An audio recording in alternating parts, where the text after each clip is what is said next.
FIABC Ukraine and Synchrospace present Innovative Solutions in Sustainable Development, in interview with FIABC experts from 5 continents. Hello, friends from Ukraine. I am Tony Hanna, Real Estate Shark. I'm really happy to be here with you. And let me tell you a little bit about me. I am past president of National Association of Realtors. I am past president of Confederación Inmobiliaria Latinoamericana, that is the umbrella organization of real estate in all Latin America. I am past president of FIABC Americas, that is all the real estate associations and works and professions around the Americas continent. And I am past president of FIABC Exchange Committee from this great organization. Hi, I'm Andres Correa, an architect and urban designer. I'm the current Young Members President for FIABC and the Chapter President of Colombia. Good morning. My name is Gbenga Ismail. I'm from Nigeria. I practice in Nigeria and I am a chartered surveyor, real estate consultant. We've been in the business of advising clients and stakeholders for over 45 years, and we've acted variably in the improvement of built environment in Nigeria. My name is Mahmoud Al-Burai. I'm a senior advisor in Dubai government for the last few years. Before that, leading one of the government entities in real estate. In addition to that, I used to be the chairman of the United Nations Global Compact in the UAE, which is the largest sustainability initiative worldwide that aims to make cities more sustainable. In addition to that, I recently joined the UNDRR Arise UAE, which is the disaster risk reduction network in the UAE, representing the private sector in its efforts to make Dubai and the United Arab Emirates more sustainable, but at the same time more resilient. My name is Brian Chaplock. I'm a chartered accountant and auditor by profession, but I'm mostly an entrepreneur that is passionate about growing business in the real estate sector. Smart cities and innovation is my passion. I'm from South Africa and I live in the beautiful capital city of Pretoria. I am a Secretary General of Federation of Spanish Real Estate Association, Board Director of Catalan Real Estate Association, and Global Ambassador of Barcelona Chamber of Commerce.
We asked our experts to comment which were the main challenges in sustainable development for the last years in their areas.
And what about challenges in South Africa?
What about the challenges in Mexico?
What about Thailand? What are the main challenges there?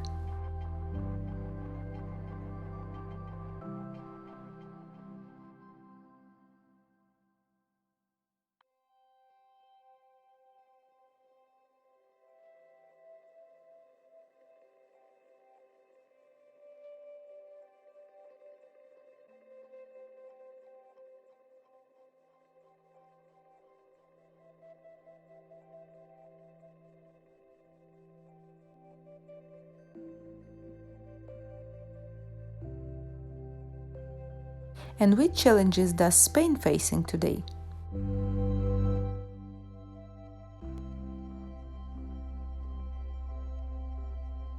Climate change, which is not affecting not only us, but also the rest of the world.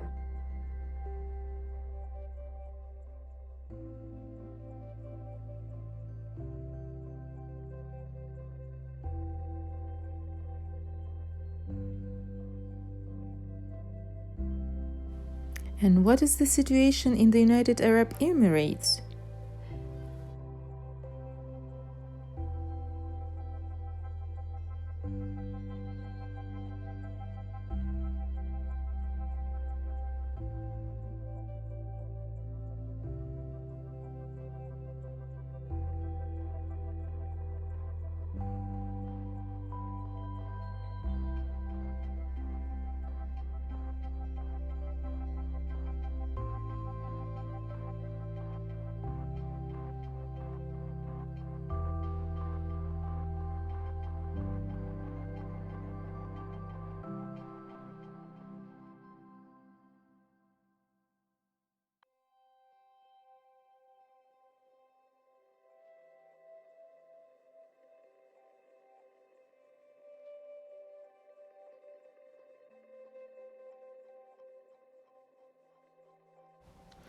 And what about situation in Nigeria?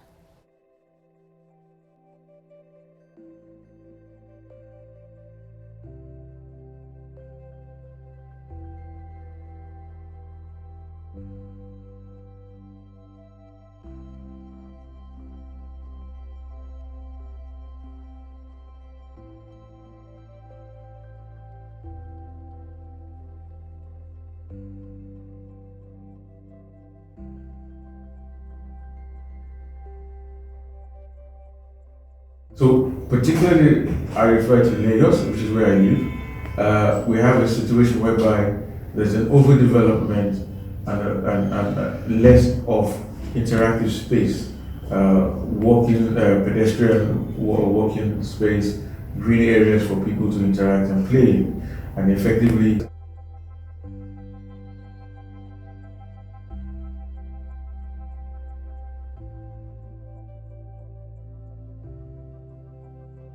get people to live in areas where there's not enough land to build.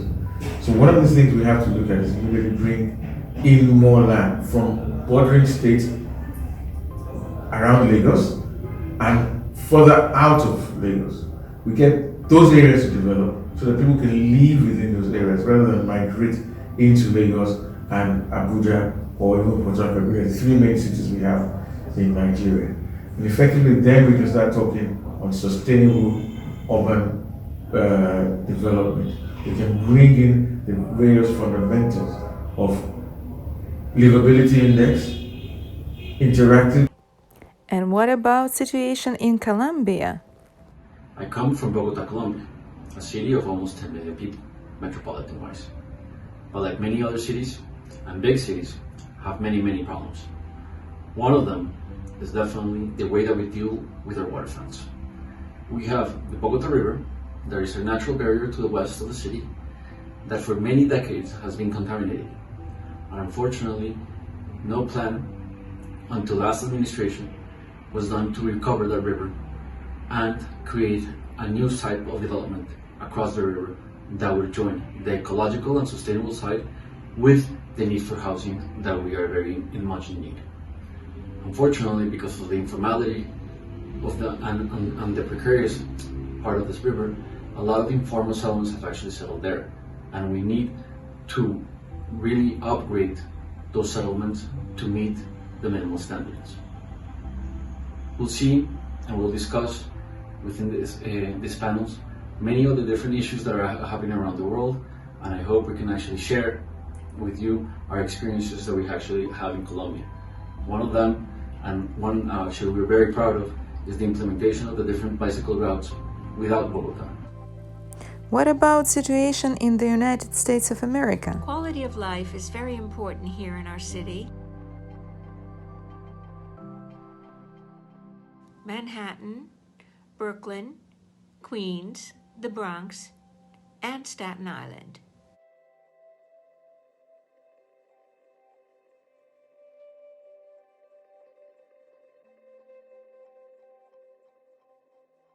I don't want to forget Staten Island. It's also an island surrounded by water.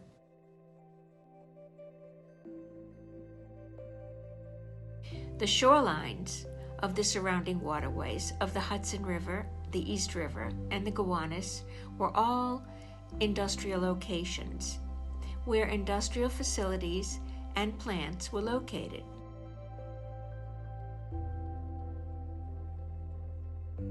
When the Twin Towers of the World Trade Center were developed in the 1960s, the sand that was excavated to build the foundation was deposited on an area where the Battery Park sits now.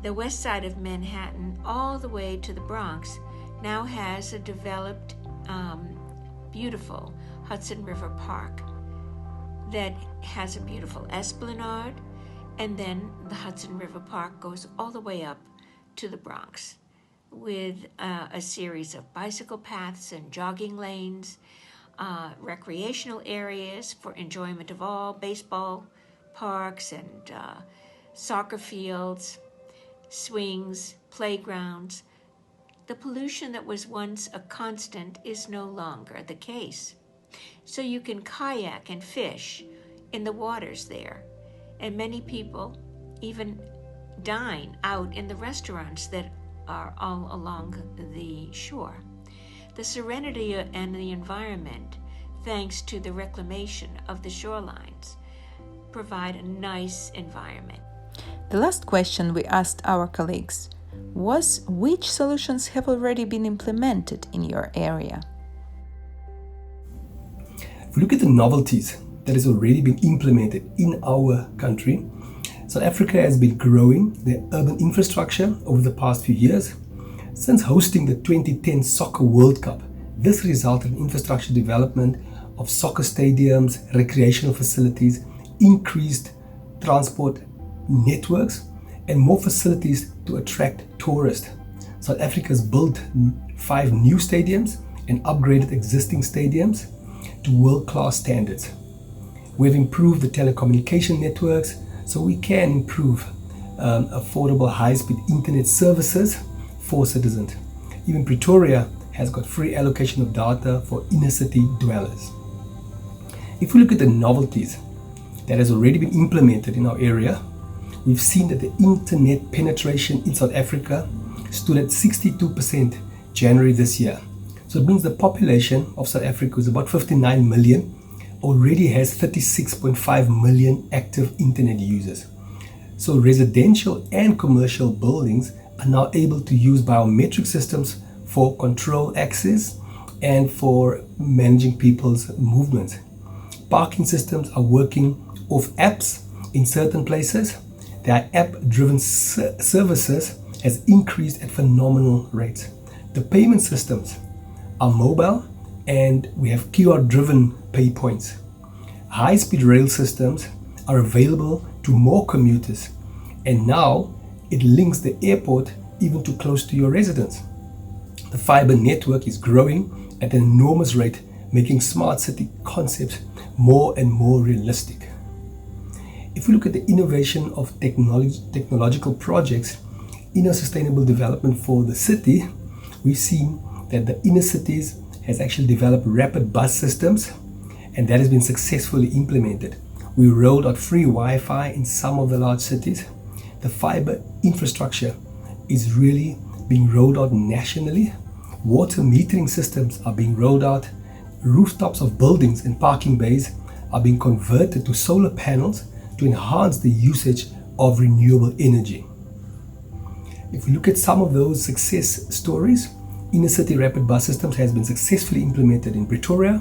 It's called Arieng. Johannesburg, it's called Rea Vaya, and Cape Town, it's called My City. The free internet service in Pretoria is called Wi-Fi, and the free internet service in Johannesburg is called COJ Smart Wi-Fi. Effectively, Nigeria, we're behind the curve right now, but we are making plans, and we have an urban development plan, especially linked to the Resilient Cities initiative of the United Nations. So we are working on this. I know for Lagos State, the government is doing a lot of things to make this happen.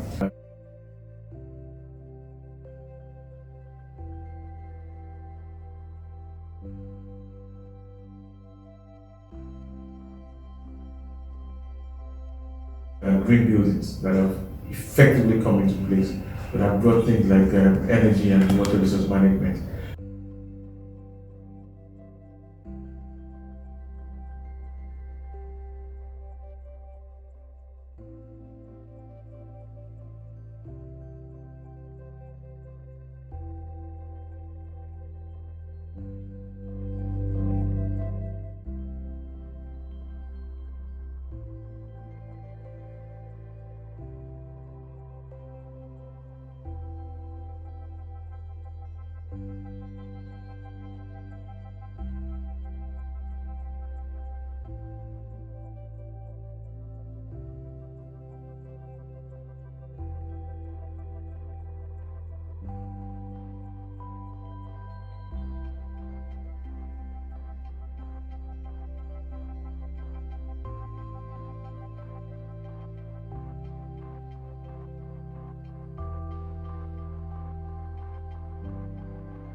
We have many new roads during the past 5 to 10 years, and many new roads we also equipped with bicycle lanes, and this will be very good for exercise and for peaceful life, and with the protection for the bicycle population. So this is what we try to do.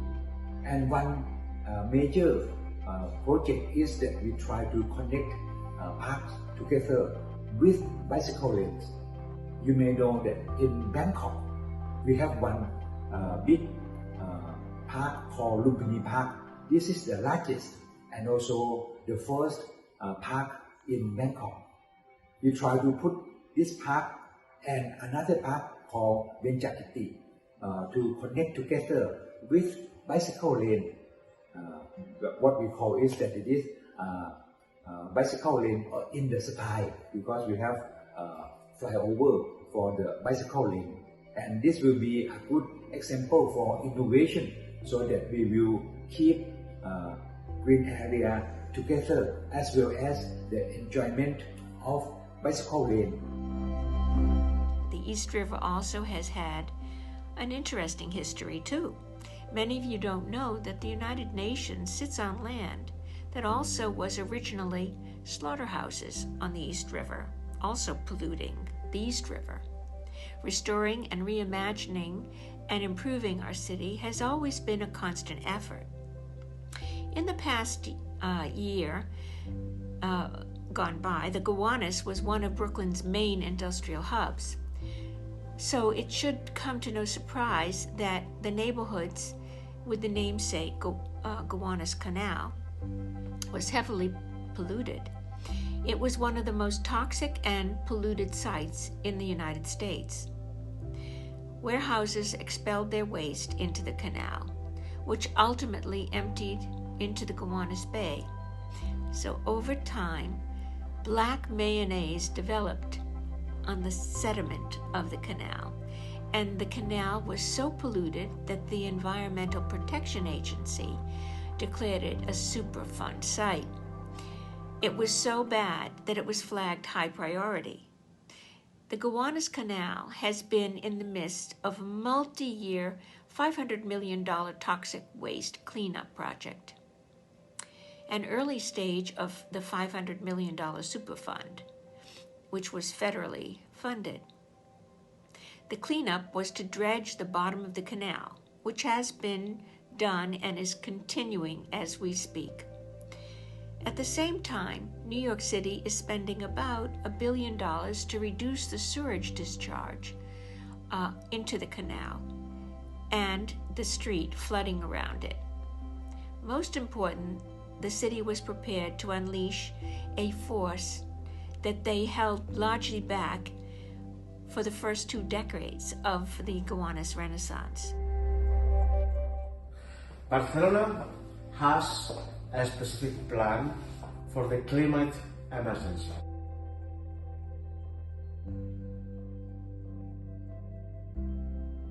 Recovering terrace roofs,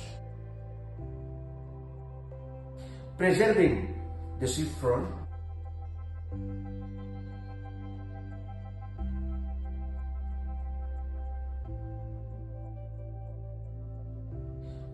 Act is building a new compact city where the most innovative companies coexist with institutions, universities, research, training and technology centers, as well as housing 4,000 new subsidized residence facilities, 145,000 square meters of land, and green areas, 114,000 square meters. Thank you very much for FIAPSI Ukraine to invite me to the Synchro Space 2020 awesome event. It's an absolute pleasure to participate.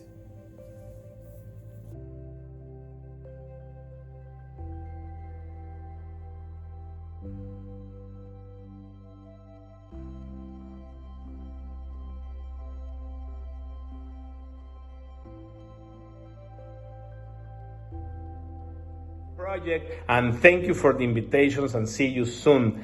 Thank you, FIAPSI Ukraine. Thank you for our friends, and God bless you. Remember, Tony Hanna, the real estate shark.